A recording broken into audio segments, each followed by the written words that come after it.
Hello, my name is Dr. Naomi Dambreville. I am a licensed adult and child clinical psychologist and assistant professor of psychiatry at the Mount Sinai Hospital and Icahn School of Medicine in New York City. If it's kind of information gathering, we're in kind of interview mode, setting that frame, right? I'm going to be asking you a lot of questions about parts of your life.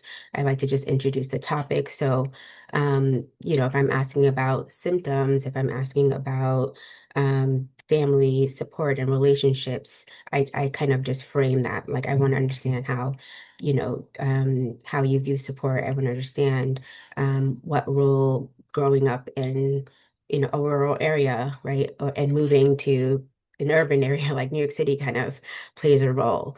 Um, it's also about expanding your interview or your list of questions. So, when we're talking about cultural competency, um, where we're talking about really like understanding what makes accessing care difficult or what makes people like staying in care difficult, we really want to also ask about the things that do not always seem directly related to mental health, but absolutely are.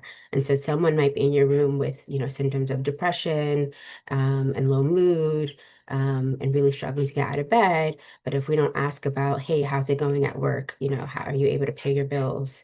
Or is there, a medical concern? Then if we don't ask questions about the structures in people's lives that affect their mental health, the social determinants of mental health, not just health, like food, housing, access to, medical care, transportation, then we're missing out sometimes on not just pertinent information, but again, like, oh, right, like here's why we can feel so helpless. Like it's not just mood, it's because, well, we're stuck in a job that really doesn't pay enough, or, we're stuck in housing that isn't sufficient. And so I think the questions that we ask have to be direct. They also have to be um, sort of framed to invite the patient and the person into the conversation. And they also have to, I think it's okay to say, help me understand this. Like, I don't get that, right? Or I want to understand something that I'm not, right? I don't have any experience in. Or what does it feel like that I'm asking you to explain something to me, right? Like acknowledging that it might feel burdensome for the patient to feel like they have to explain a part of themselves that feels so natural.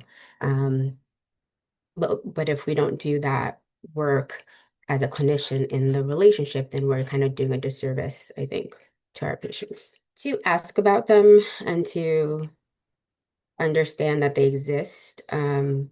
And to do our best to tackle them, I think as an individual provider, psychiatrist, psychologist, mental health provider, there are limitations on what we are able to do for any one patient.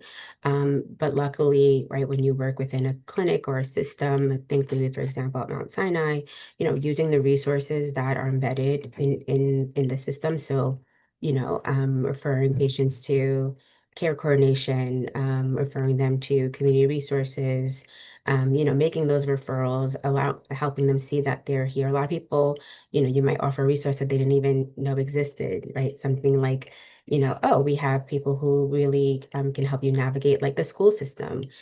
We have, people who oh yeah, did you know you can just call up the hospital financial department if you're having some issues? Like some people just don't know what questions to ask. And at the same time, there's only so much that any one provider or even a hospital or medical system is able to do to tackle all the systemic, you know, inequities and disparities that exist in the world, but that impact our patients' lives. What we can do is to be mindful, is to remain vigilant and educated and practice personalized medicine at all times, meaning that like, right, not everyone, the DSM um is our sort of like guideline, but patients are not just a list of symptoms.